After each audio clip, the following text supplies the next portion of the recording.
For everyone with an interest in NASH or, more broadly, fatty liver disease, Surf's Up. Season 2, Episode 42 of Surfing the NASH Tsunami starts now.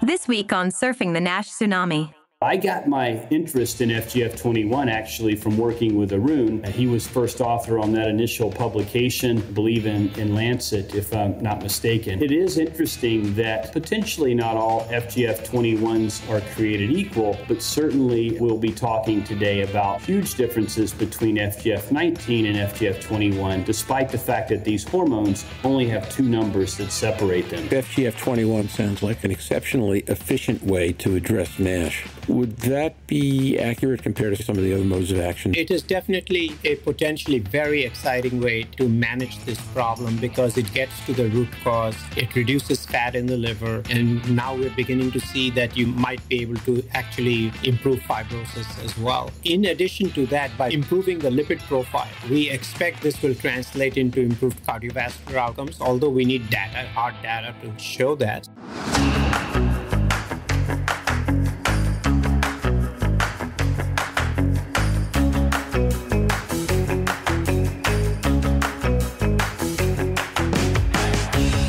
Every week, a global community of fatty liver disease stakeholders comes together to explore the most important challenges in diagnosing, treating, and developing medications for patients with fatty liver diseases. Join hepatology researcher and key opinion leader Dr. Stephen Harrison, liver wellness advocate Louise Campbell, pricing and forecasting guru Roger Green, and this week's guest, hepatology researcher and key opinion leader Professor Arun Sanyal, as they discuss medicines designed to control fibroblast growth factors, or FGFs, and how they might fit into the future of NASH and NAFLD therapies. This week on Surfing the NASH Tsunami.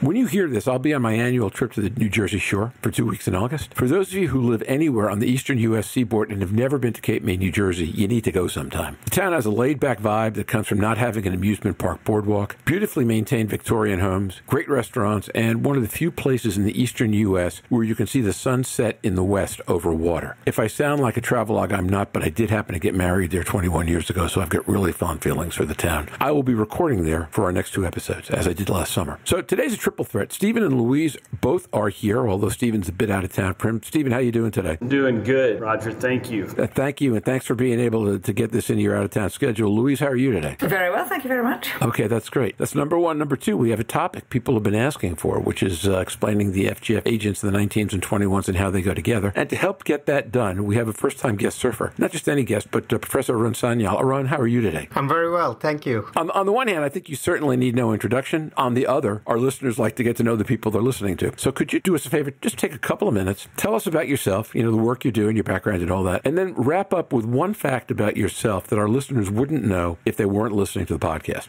Well, my name is Arun Sanyal, as you already probably now know. I am a hepatologist at Virginia Commonwealth University and have been interested and involved in the study of fatty liver disease now for almost 3 decades. My claim to fame, I guess initially, was making the linkage between insulin resistance and NASH, and subsequently I have chaired the NASH Clinical Research Network, which is a network run by the NIH, and have been involved in many aspects of research related to NASH, and I've collaborated with Stephen over many projects over the last 2 decades. Yeah, but let me say, Arun, you're being way too modest. Arun is literally the king of NASH. We're all just princesses that are serving alongside Arun. He has taught me more about NASH than I'll ever learn, and he is a big reason why I went into the field. So it is a tremendous honor to have you on as part of our podcast today. Thank you. Thank you, Stephen. Well, I guess that's what you would not have known if you were not on this podcast.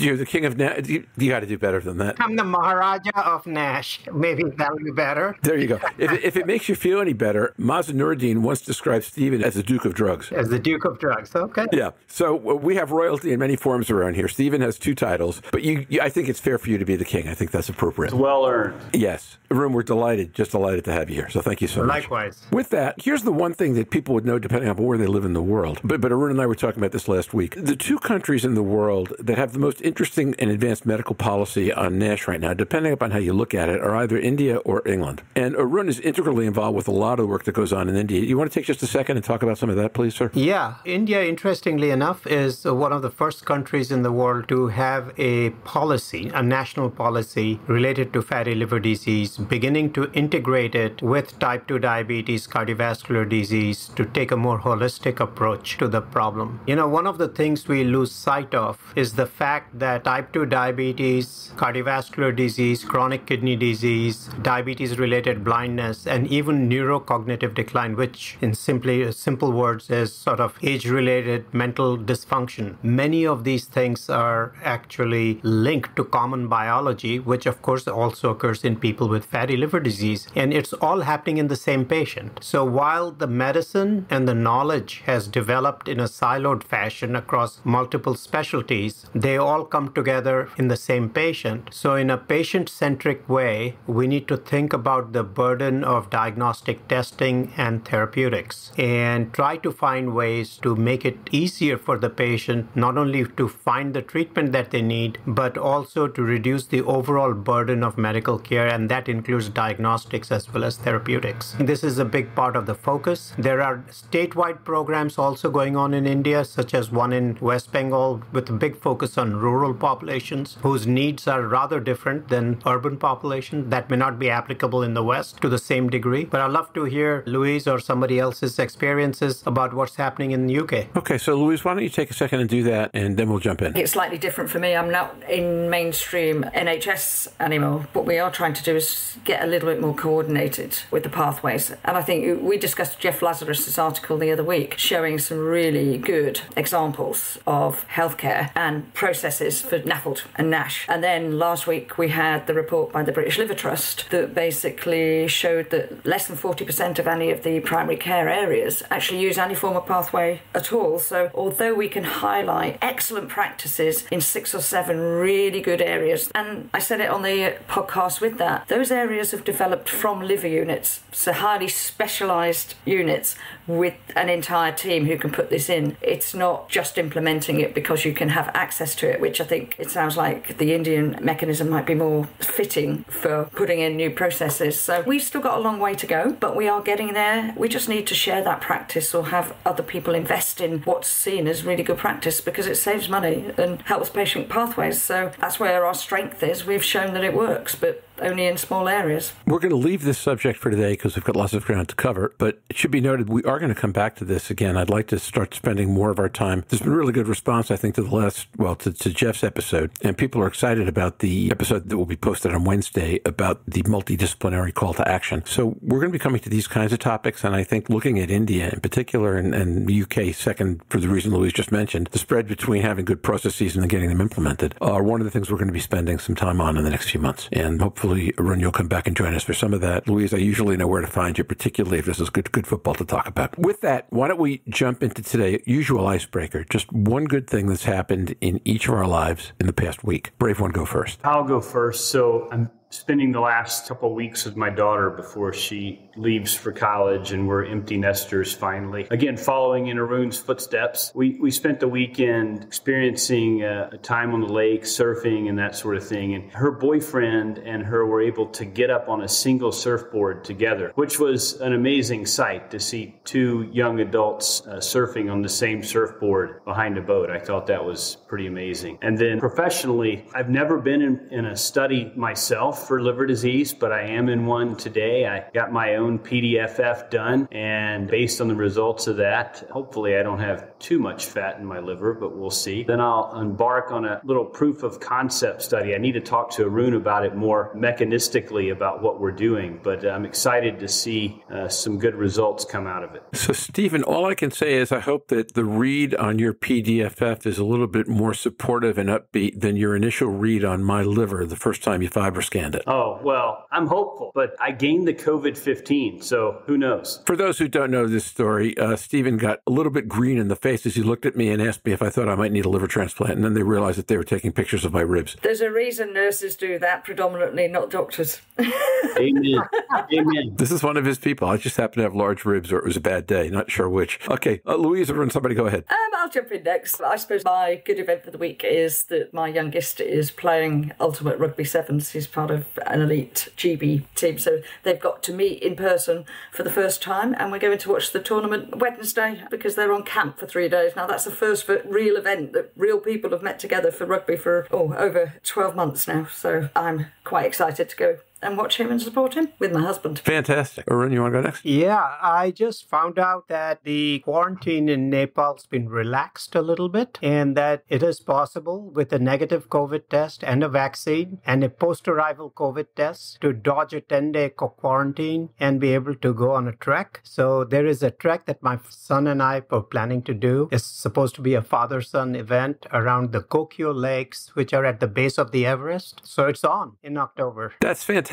Very exciting. And that might be a fact many people don't know about Arun. Yeah, I'm a little crazy. I do weird things like jumping off mountains and going on track. You know, if you wanted to elaborate, you might beat Jeff Lazarus running with the bulls for the most interesting human trick on the podcast. But we'll save that for next time you're here. We can do that. So mine's really prosaic by comparison. We have a local playhouse here, which is one of the more renowned local regional playhouses in the U.S. It grew up in the 1930s with Oscar Hammerstein and the Algonquin Round Table in New York and has a rich history. Robert Redford played here. Grace Kelly played here. Dick Van Dyke played here. I go on and on and on. At any rate, every year as part of their fundraiser, they do a private cabaret where they go to the home of the producing director, which is this magnificent place with remarkable acoustics in the living room, and they do a private cabaret where they get a cabaret singer from New York to come down and entertain 15, 20 people. We were fortunate enough to have the winning bid last year, and that was Friday night. And the entertainer was a woman named Carter Calvert, who has played on Broadway and was the national tour Grisabella and Cats and a few other things, and is a fantastic artist. And to listen to somebody with this kind of voice and this kind of range in that kind of room with all of 12 of you or 15 of you is just not an experience I've had before in my life. I spent the whole night with my jaw up, and it was pretty amazing. So with that, since we're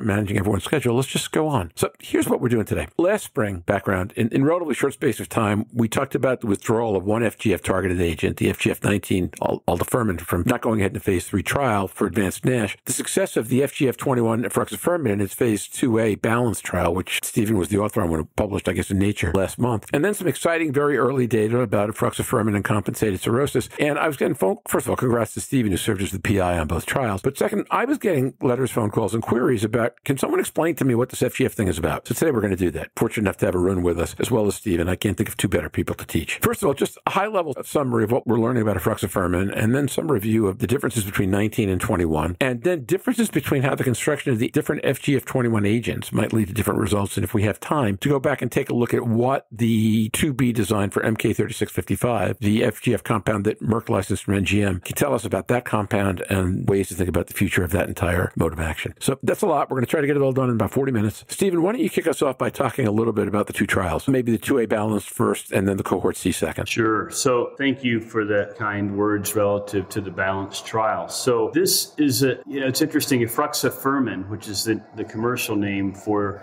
Akero's FGF21 agonist, was studied in an early proof of concept study with about 80 patients, and MRIs were done at the beginning. They were done at week 12, and if patients achieved a 30% relative reduction in liver fat, they were offered a liver biopsy. And the liver biopsy was really done to see what the correlation between a reduction in liver fat and histology was, because there's a lot of background work done by Rohit Lumba and others looking at this magnitude of effect change in liver fat as quantified by MRI-PDFF, linking a 30% relative reduction in fat to a benefit histopathologically. And so it's an early study. It's a proof of concept trial. Like I mentioned, 80 patients were enrolled, and it turned out the primary endpoint was change in liver fat content, and treatment with Efruxifermin for 12 weeks was associated with a reduction of absolute hepatic fat content from 12 to 14% across all doses. Maybe intriguing to me was the fact that every single patient treated with Efruxifermin had at least a 30% relative drop in liver fat, with about 90% having a greater than 50% reduction in liver fat, and about 67% or two-thirds completely normalizing their liver fat. And of course, those patients who achieved that 30% relative reduction in liver fat went on to have liver biopsies, and we see there some meaningful changes, impactful changes on histopathology, both in terms of improvement in components of the NAFLD activity score, but maybe more importantly, the impact that it had on fibrosis. Again, it's an early phase trial that needs to be replicated and validate a larger trial, and that is currently underway now, and that's enrolling patients in a much larger phase 2b paired liver biopsy study. Cohort C, just moving straight to that, was an added cohort looking at well-compensated cirrhotic patients. Again, treated for this short period of time with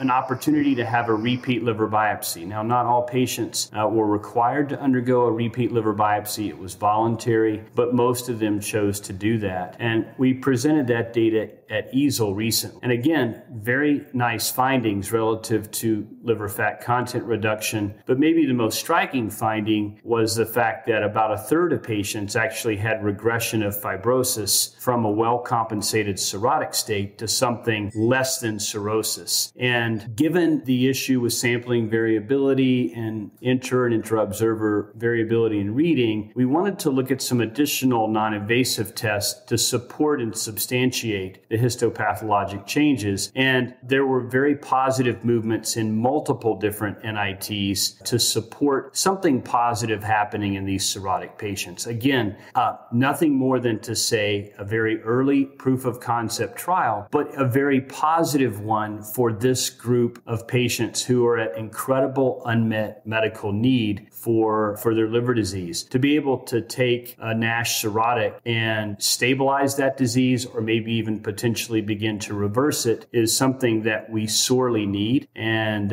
we're excited to see where this may be heading. As a result of that trial, there is now also a phase 2b trial in well-compensated cirrhotics that is being put together and hopefully launched in the near future with Akero using Efruxifermin. That's the results. The intriguing part of this is the significant reduction in liver fat that occurs very quickly. And, I got my interest in FGF21 actually from working with Arun, who spearheaded Bristol-Myers Squibb's FGF21 development program early on. And he was first author on that initial publication, I believe in Lancet, if I'm not mistaken. But it is interesting that potentially not all FGF21s are created equal, but certainly we'll be talking today about huge differences between FGF19 and FGF21, despite the fact that these hormones only have two numbers that separate them. So I think I'll end there and maybe see where you want to take this relative to potential physiology of the FGF21 compound and how you want to dive into that. All right. So Stephen, first, thanks. That was very crisp and clear and a really helpful description. The original plan was to go next to Arun to talk a little bit about the differences between 19 and 21, and then to come back and talk about the physiology and construction of the different 21 agents. So Arun, if you're still comfortable doing that one first, floor's yours, or mic's yours. Sure. So, the FGFs are a family of cytokines. Cytokines mean that they're being produced by different cells. These are chemicals being released. And we classify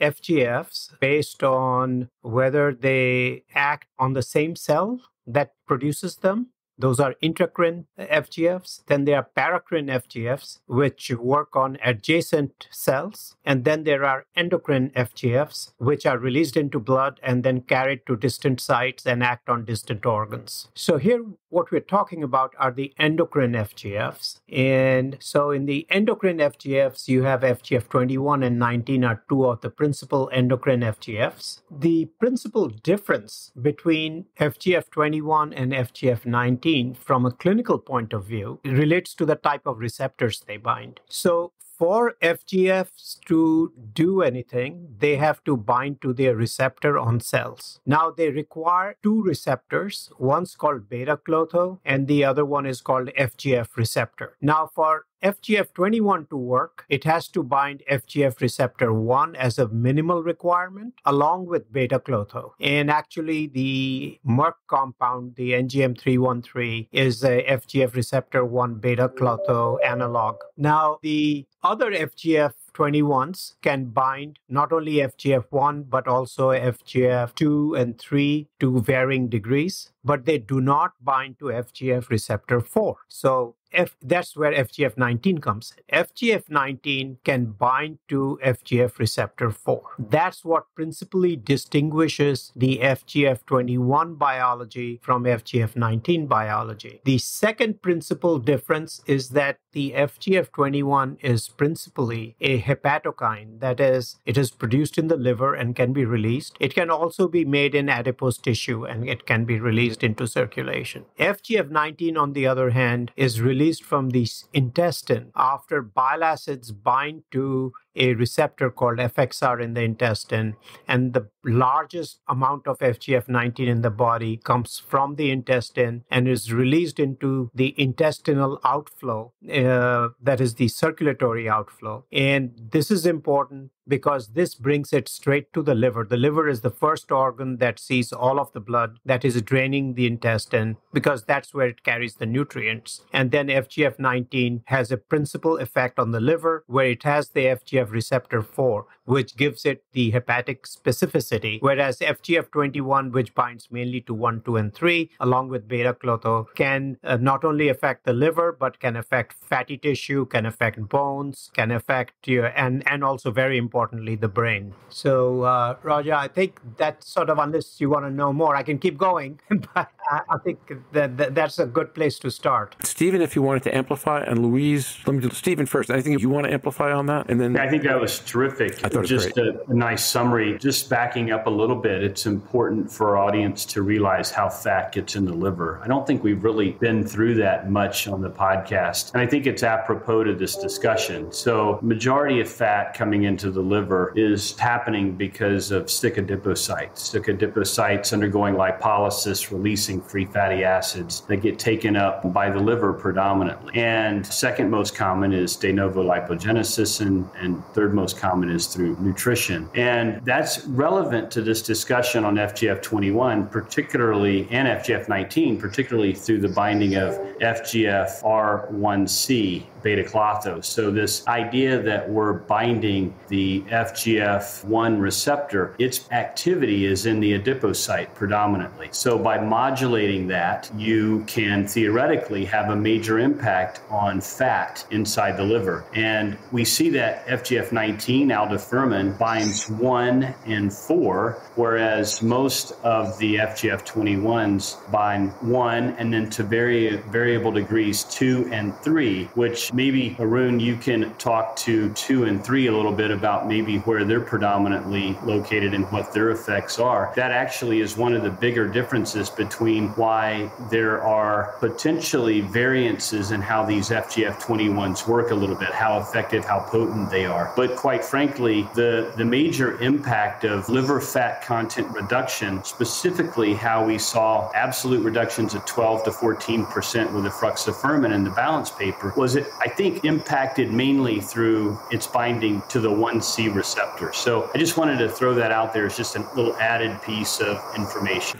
Arun, you want to comment on the difference between 2, 3, and 4 Stephen suggested? Yeah, so 3 and 2 are expressed in other organs. There's not a whole lot known. 2 is not very well characterized from a pharmacology point of view, but the 3 is also expressed in the brain. So, for example, if you bind to 1 and 3 in the brain, actually has been shown to reduce your desire for sweet food and increase your protein intake. So, your choice of food, it can affect what you crave and what you desire to eat, for example. So, but I think from a biological perspective, one is really important because of its expression in adipose tissue, as Stephen mentioned. And what it does there is that it turns on this secondary hormone that the fat tissue makes called adiponectin. Now, adiponectin is critically associated with maintaining insulin sensitivity. So it keeps the tissue sensitive to insulin. And then when your adiponectin levels normally fall in obesity and in insulin-resistant states, then your cells are no longer responding to insulin. So by increasing adiponectin, it improves insulin sensitivity. When you become more sensitive to insulin, for any given level of insulin, you're more likely to drive the fat into the fat tissue rather than out of the fat tissue. Now, you may say that doesn't make any sense. In a disease with obesity, why would you want to do that? It is because when you drive fat out of the adipose tissue, the fat has to go somewhere. And one of the big metabolic defects that occurs is that you're unable to oxidize that fat appropriately. So you can't burn it in your muscles appropriately. So the liver is the next organ that accepts fat. And so you end up delivering a very large amount of fat to the liver, which then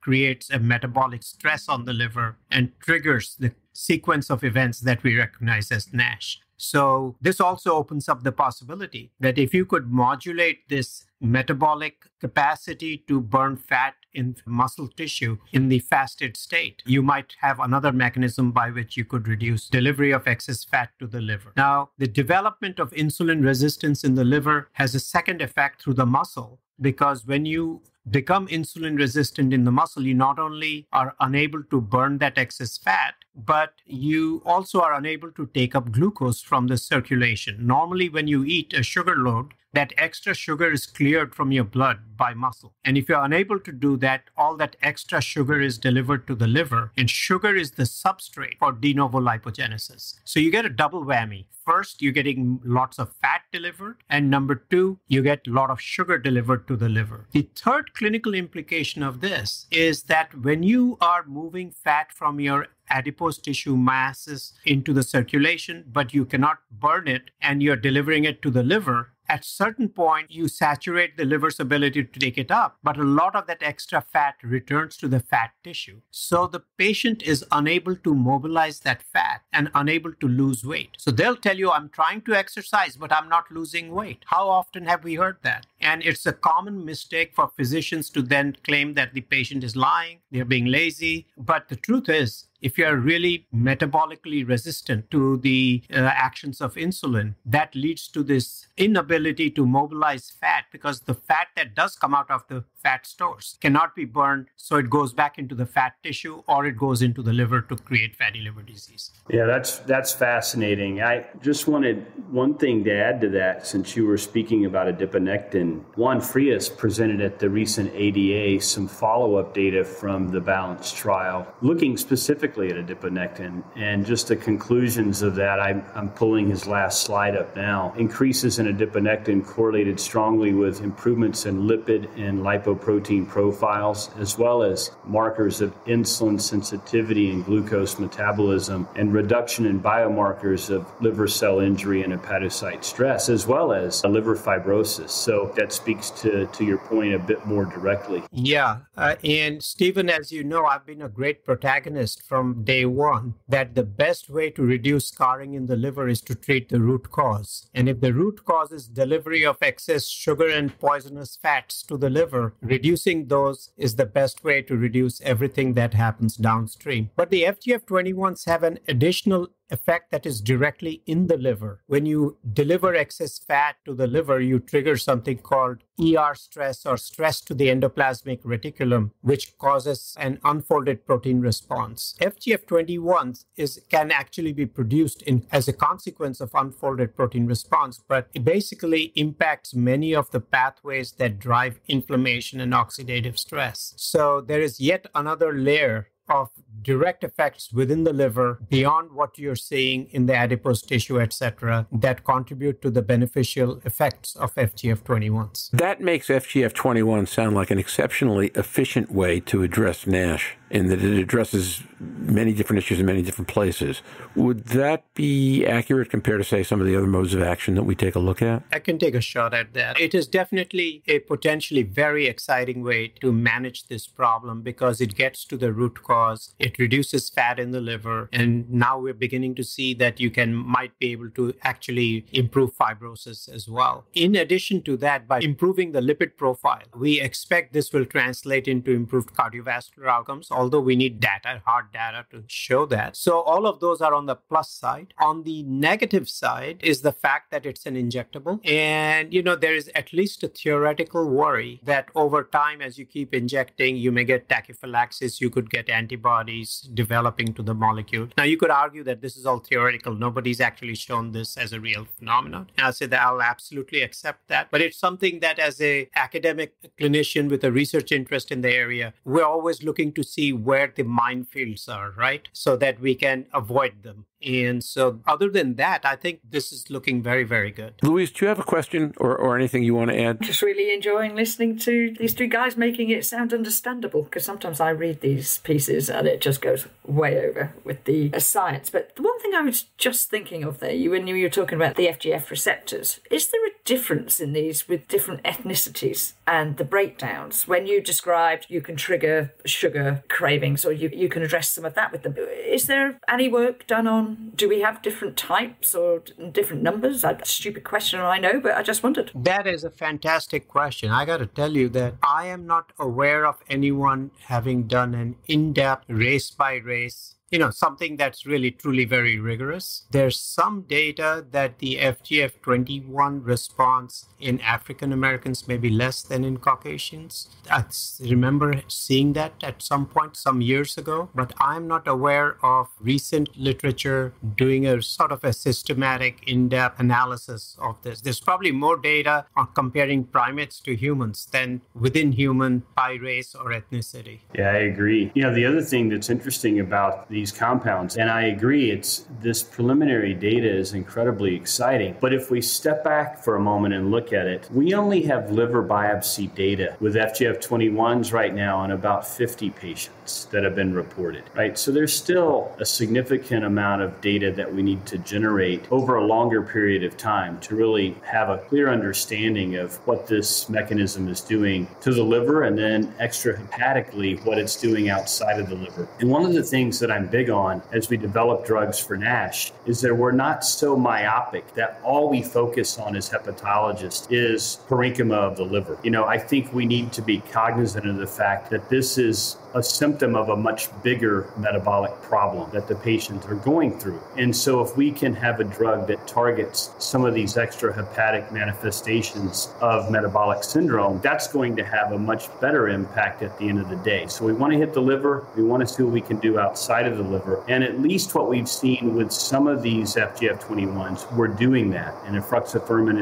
is a good example. But I think with anything else, the juice is worth the squeeze, the view is worth the climb. And while if this early data holds up, we have a drug that appears to be effective histopathologically as well as positive impacts on atherogenic lipids, glycemic control, potentially even blood pressure and weight loss. It does come at a premium, and that is an adverse event profile that has some GI tolerability with it that will have to be mitigated. And then, as Arun mentioned, it's an injectable. So this is typically given in a group of patients that don't usually have a lot of symptoms. Now, I know there's work being done to illustrate that patients' quality of life is not what it would be if they didn't have NASH. But as a general rule, people don't walk into my clinic saying, I think I have NASH because I have X, Y, and Z symptoms. They generally, for the most part, don't really feel that much different than their family members or anybody else. So if we're going to give them a treatment for a long period of time, we need to make it something ultimately that can be well tolerated. And so if we're going to use these injectables, we we begin to have to think about, are we going to use them as induction therapy and then switch them over to something that's better tolerated long haul? Or is this more targeted to an advanced population? I think these are some of the unanswered questions with this particular mechanism of action. Stephen, I want to walk back to that one in a minute. First question I have is, because the different FGF21 agents currently in trial seem to have somewhat different ways of delivering FGF21 to the system, can we talk a little bit about that and about how those might affect the efficacy or exactly the impact of one agent versus another? We've been talking so far only about Efruxifermin, but there are other things out there. There's a couple things at play here. Number one is FGF21 is a very short half-life. Like, it's measured in hours. So if you want to extend that half-life, you have to do something to keep the 21 around. And so different companies are modulating FGF21 in different ways. Some are adding a PEG molecule, polyethylene glycol molecule. Others are undergoing fusion protein. This is what FGF21 does. Others are incorporating specific point mutations as well. But that's part of the issue. The other part is the potency that these drugs have against FGFR1, FGFR2, and FGFR3. I'm not sure that each of them have equivalent potency, although again, these head-to-head trials haven't been done, and I'm not sure we fully understand the nuances of that. But I think it's really those two issues are at play here, but I'd love to hear Arun's thoughts. Stephen, I agree with you. In addition, I would say that when you change the configuration of the molecule, its ability to penetrate the brain may change. And we know that some FGF21s may affect cortisol levels, and there are other FGF21s that have an effect on sympathetic outflow from the brain, which could be good or it may not be good, because on the one hand, increased sympathetic outflow to the adipose tissue leading to browning of the adipose tissue could lead to more efficient energy disposal and burning of the fat in the adipose tissue. But on the other hand, if you have increased sympathetic outflow on a long-term basis, at least theoretically, you could imagine that it might set you up for hypertension or CKD or other kinds of things. So, and I'm not even sure how much of that data that have been derived in mice are translatable into humans. But again, I think the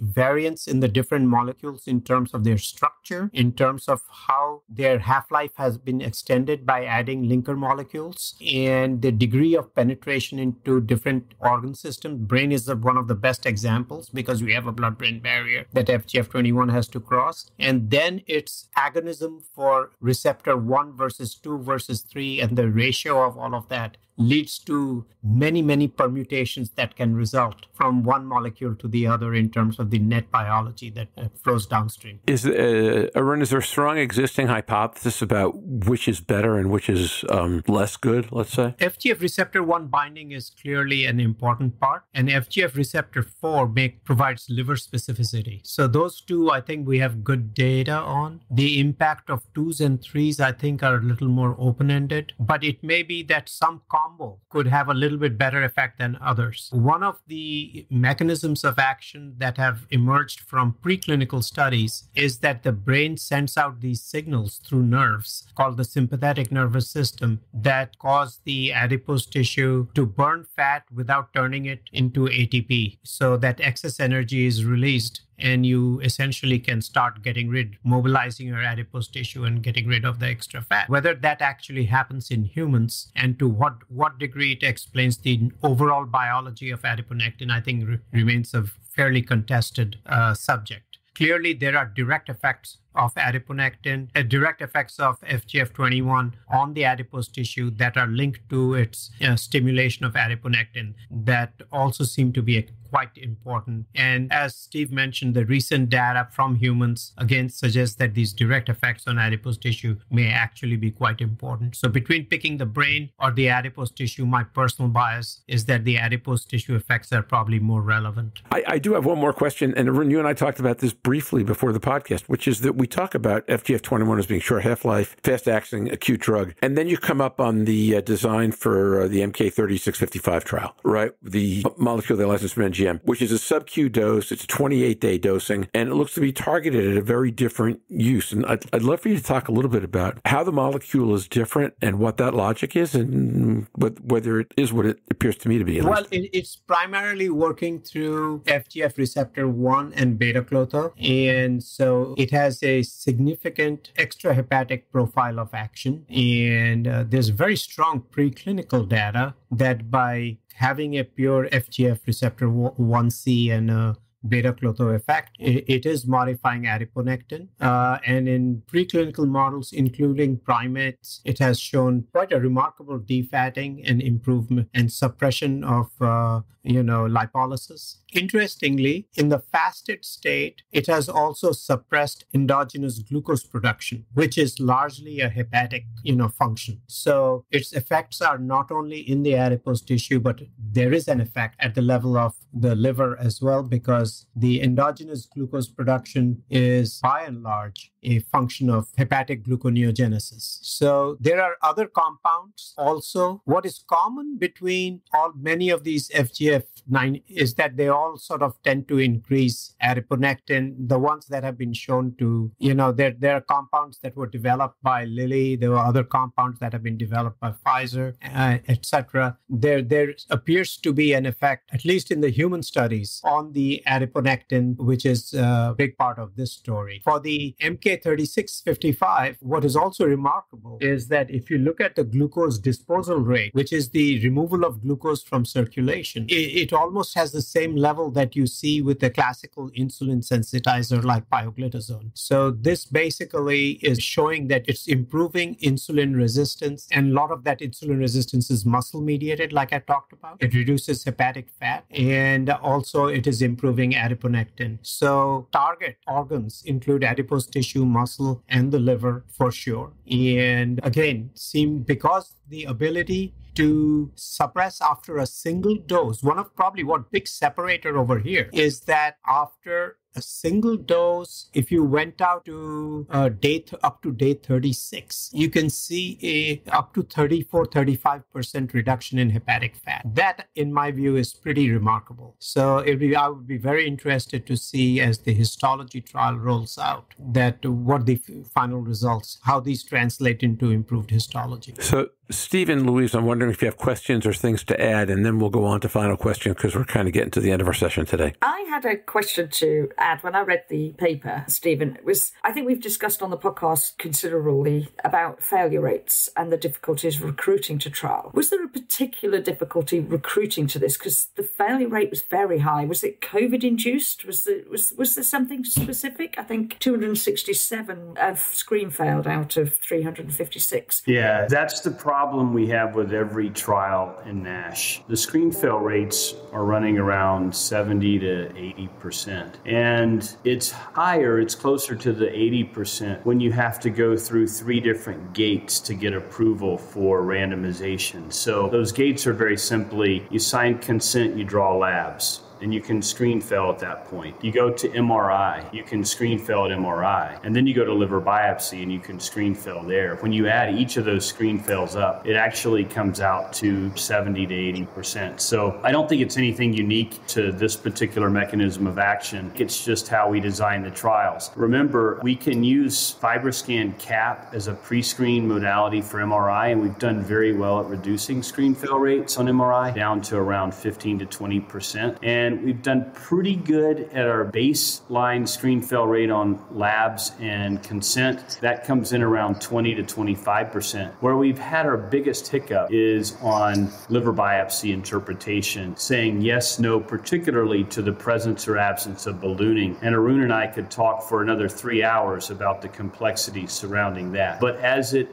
is, as long as we have a histopathologic requirement for entry into trials, our screen fail rates are going to remain relatively high. It's unfortunate, but that's kind of what we're dealing with right now. I have to admit, I usually listen to episodes 3 times to get them edited. I have the feeling I'm going to have to listen to this one 6 times to understand it, and that's a good thing. So let me leave 2 final questions hanging out there. And Arun, thank you. This has been, having you has been an honor and a treat and a pleasure and all those things at once. Final question. Pick the one you want to answer. Either, how do you believe FGF, the normal question, by the way, is what have you heard in the last hour that surprised you or may have changed how you thought about anything? But the second question here is, how do you believe the FGF21s will be used 5 to 7 years from now? What might be approved in that time, and what do you expect their utilization to look like?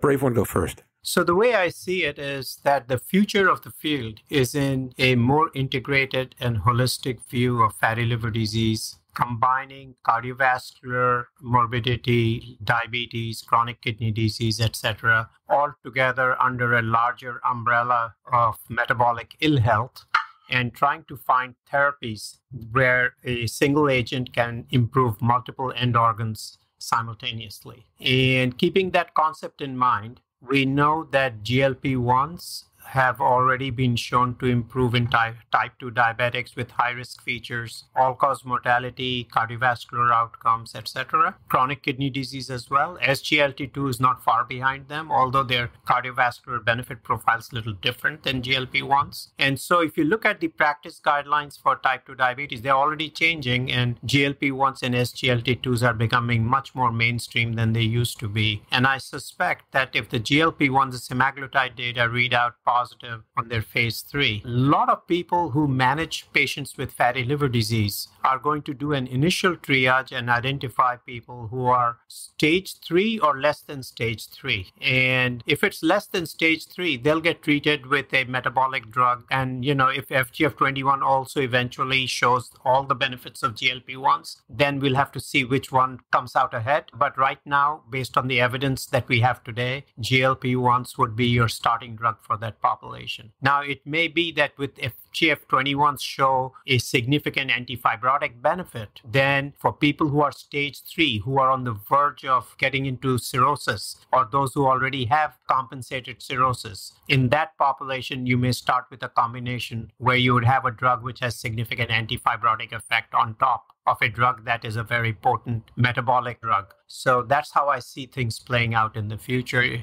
It will be combos. One size will not fit all. For early stage disease, a metabolic drug. For people at the cusp of progression, combos. And for those who already have cirrhosis, maybe primarily an antifibrotic drug, but then using metabolic drugs to maintain remission once you achieve remission. Arun, thank you. That's really clear, and that's really fantastic. And again, thanks for having joined us today. Stephen, why don't you go next? Yeah, well, with a wrap-up like that, there's really not a lot to add. He said everything I would have said. The only thing I would add to that, and that is a big asterisk behind these FGF21s, is their impact on fibrosis. I mean, if the data we've seen from the BALANCE trial and cohort C hold up, that makes this compound a game changer just because of its ability to modulate fibrosis. That would potentially put it ahead of a GLP-1, assuming that it also has continued impact on glycemic control and atherogenic lipids. But everything else, and so I agree with everything. I just wanted to add that little comment on fibrosis.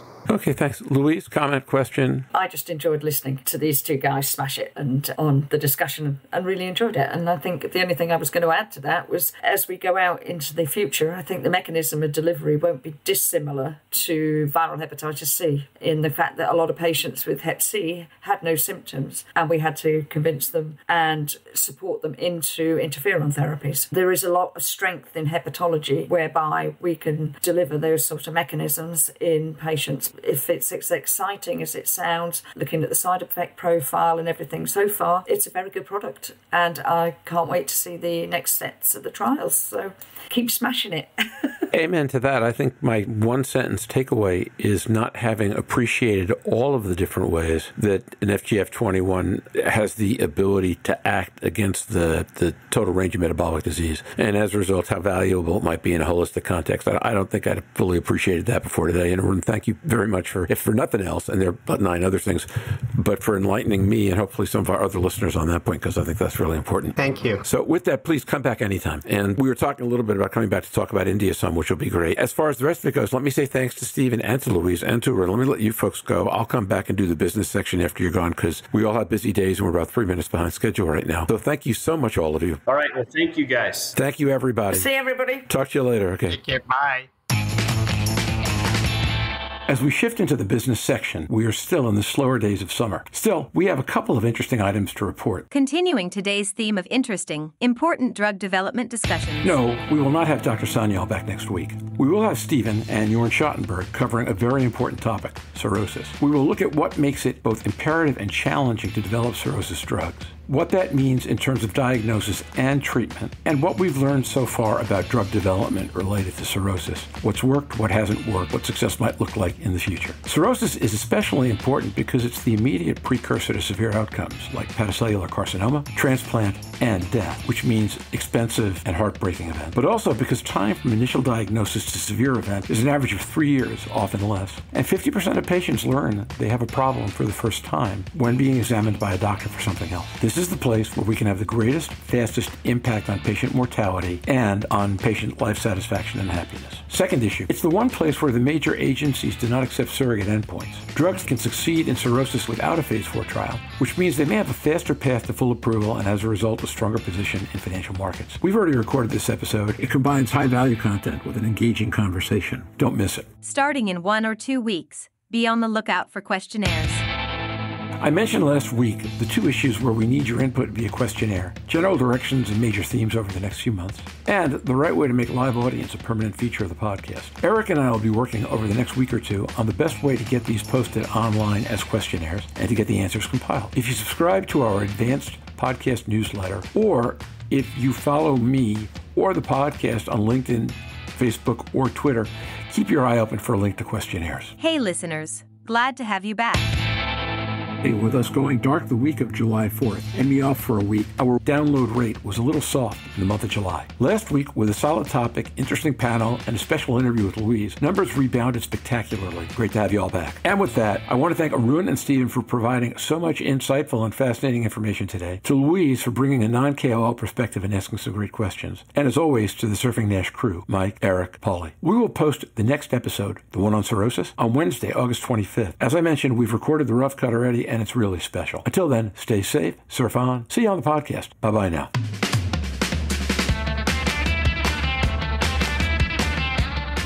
Have any questions for the surfers? You can send them to surfingnash.com, and we will answer on the podcast or the website.